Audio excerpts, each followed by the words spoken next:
Dur biraz daha çekeyim baba. Atla baba.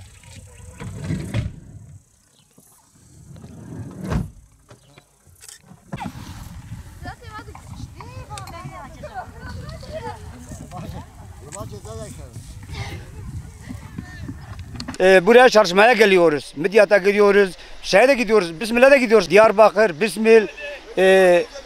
Yani biz geziyoruz. İşimiz budur. Saat 1'de kalkıyoruz. Kızıltepe kalk saati 1. Yani 1 saat aşağı yukarı vardır yolumuz. Bu kendimiz buraya yatıyoruz. Çalışım el feneri, ya fenerimiz vardır. Başlık fenerimiz vardır. Çalışıyoruz. Taşı memnunuz. Taşı, toprağı bereket. Bu sene patates iyi olmadı. Ya yağmurdan ya hastalıktan. Devlet büyükleri bir de Tarım Bakanlığı'ndan biz bir destek bekliyoruz.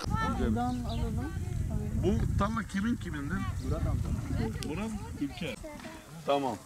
Kanallara çıktığı zaman bana link atacaklar, ben atarım linkleri.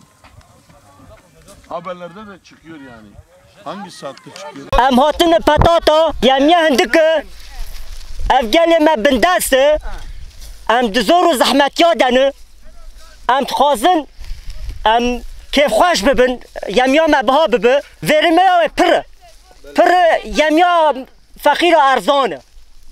Zengin tüm bilind bin. Ema em kemin. Sala dün arzan bu, diz pır bu arzan bu. Alim he bu.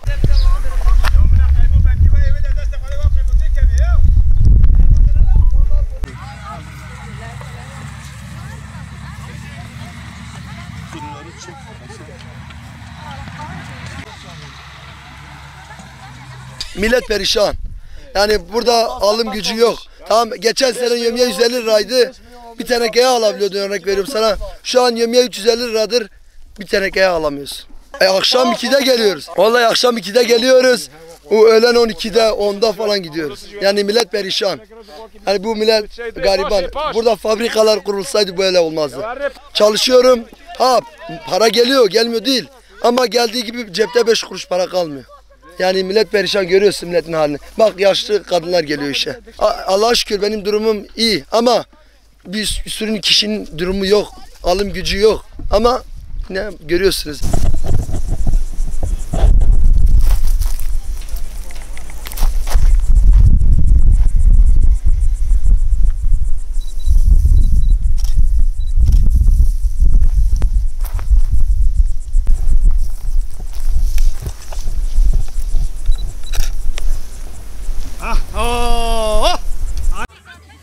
Hadi güzel.